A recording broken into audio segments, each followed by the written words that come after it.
It's getting a little... I think we're going to have to start tightening this thing up. What do you mean?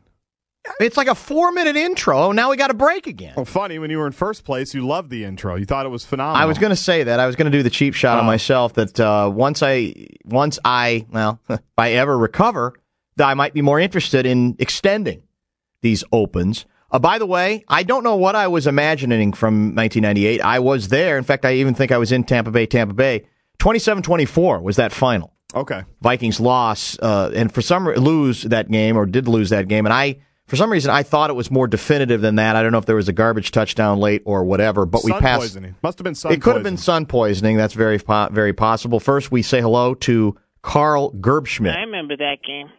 You do? Yeah, it was a game where the Tampa really held the ball for like a long time. Yeah. And, like the Vikings, I think, made like one mistake that game, and they lost. It was pretty funny. 3-0 this week, so congratulations for that. I have a question before you get into that thing. Okay, yeah. You did a little contest before this whole thing started. Yes. Where you're paying listeners to sign and be a free agent. That's correct. You give them $100.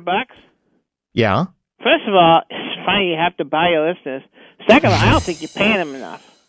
I think you should give them a little more money. If I had to listen to this crap, you'd have to pay me a lot more than $100. Well, actually, I'm glad you mentioned that because we do now have a new prize package we're giving away on the Bumper to Bumper show. Yeah, what's that? It's a 2010 Arctic Cat Snow Pro 500 from Michelob Golden Light. It's that and the trailer is like it's pretty good. It's a $10,000 package, is what it is. Yeah, I like to have one of those. Yeah, well, you can sign, Carl.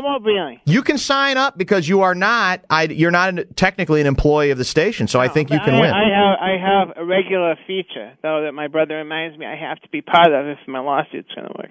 You're not. Your lawsuit's going to be dismissed. It's going to work great. Yeah. Dan from Woodbury. Everyone I talked to says you guys were out of line last week when you were teasing me. But, it's okay. We're done with that. And then we move past. But everybody agrees you were out of line. Dan from Woodbury now joins us. Did you pick up the kids? How's your family, by the way? They're good. How's your family? Oh, I wish for your family what you wish for mine. Wow, I wish you a very happy holiday. You too, then. You know what? I sense maybe a bit of maybe a bridge to understanding between the two of you because there's been some tense moments. I don't understand him. He's not very funny. I think it's my turn now to complain about the stand.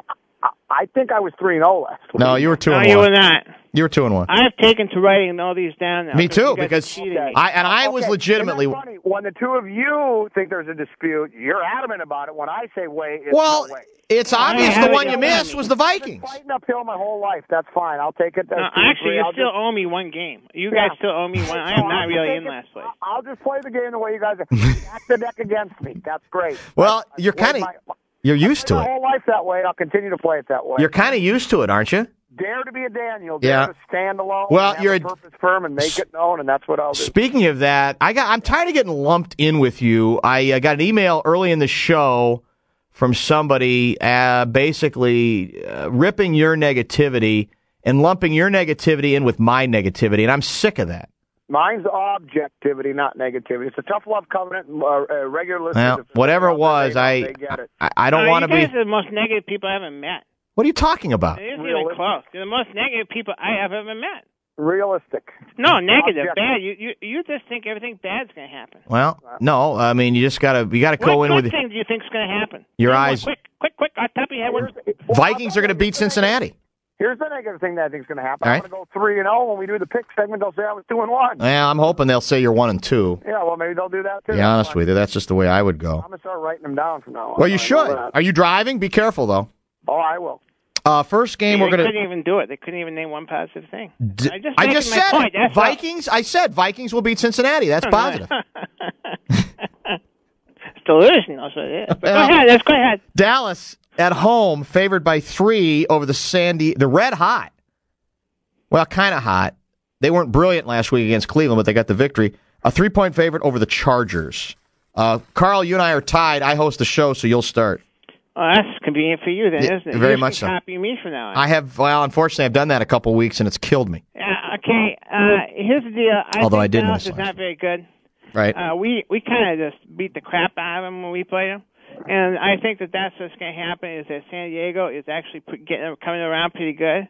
I think San Diego is better than Dallas is, and so I think San Diego will beat Dallas. San Diego is better than Dallas, but San Diego is due.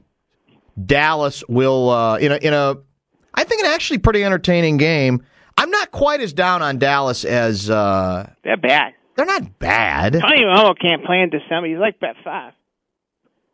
What do you mean, Brett Favre? Well, Play in December. Lately, he hadn't played really well in December. That's true.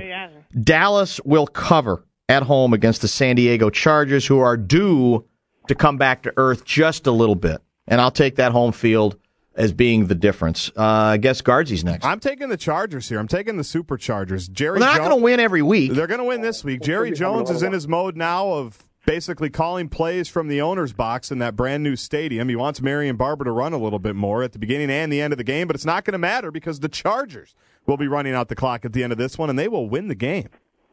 Dan from Woodbury? Yeah, I like the Chargers. I don't care how many points are given up. I'm more with Gerby on it. Dallas is. I think they're overrated. I know their record is nice and all that, but I'm starting to believe in San Diego. So that coach, Chargers. That coach will break your heart eventually. Yeah, maybe not yet, but he will eventually. What's our second game? Well, I guess we're going to do this one. Game. Well, we're going to do that. I don't even know why we're doing it. The Packers are going to the division. Packers are on the road, favored by 3 over the Monsters of the Midway. That's also a noon game, I believe. Carl. Yeah, it's a noon game. It's in Chicago. And it's another win for the Packers. Is it going to hurt you guys when everything I have said is going to come true?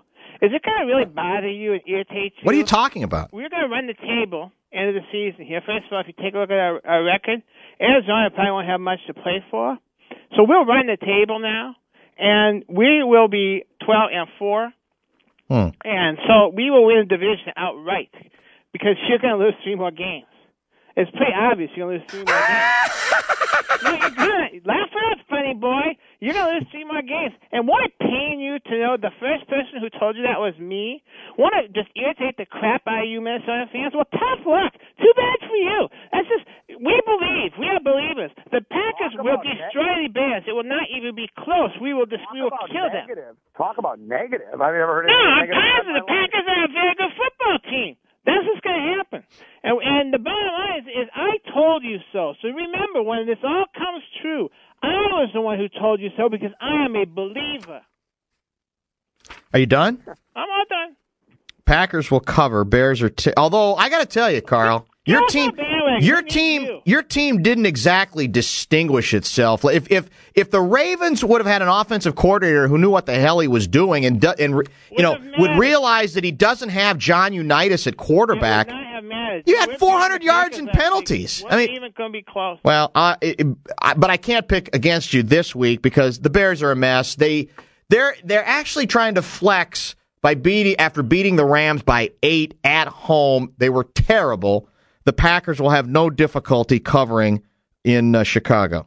Guardsy? I'm going to try to make a late-season push for first place here. I'm going with the Bears. I think this is where it all comes together for Jay Cutler. I just do. That's all I'm going to say. And I just want to make up the standings a little bit. I'm trying because I think Common's going to go with the Packs. So I will go with the Chicago Bears. Green Bay's just not that good. Don't try to put Dan from Woodbury in a box. They're playing well, but they're not that good. Well, I actually was going to pick the Bears or the Packers, but now I think I will go to the Bears to try to offset your strategy. That's fine. It's not like that hasn't been done before in this show. I've had them run the clock out on me before, but no, I will say this: I've taken the Packers in the points, and it's not so much of my respect for the Packers. No. It is for as Hi-Fi says, I think the Bears are a mess, and I think it's more because the Bears are so bad. Wait a minute, Briggsy's back this week. Does that matter to you? Lance Briggs? Not enough. I'll take the... what if Gale Sayers comes back in his prime? Would that matter? Terrible. Yeah, I think they need Piccolo, too. Yeah, well, that's another story. Yeah. All right, last but not least... This is funny how you just always want to go to one particular area. Go ahead, we're done. I don't want to get into it. What are you talking about? You mean dead people? Yeah. Isn't that funny? Well, I can't help it that Gale Sayers' running back mate is dead. It's not funny. The way it came out. If he would have said Walter Payton, was Walter Payton's running? Now Walter's Keep dead. going. What else do you want to do? What about his running mate? Was there anybody else in the backfield with Walter? Yeah. Well, that's his face. Occasionally, Matt Pig Suey. Matsui, is he dead? No, he's alive.